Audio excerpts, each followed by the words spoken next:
So over here, you can see that I got 3 teams and I'm logged in with my Microsoft Office 365 account right here.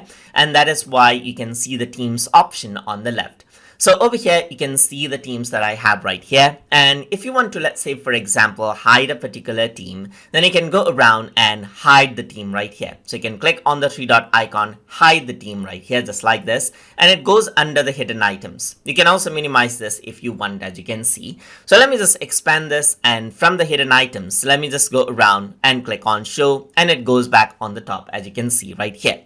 You can go around over here and then you can add members to the team right here. So you can click add member and add in members. You can search for members and add them. You can go around and add in a channel. That is, you can add in, let's say, for example, something like test channel right here.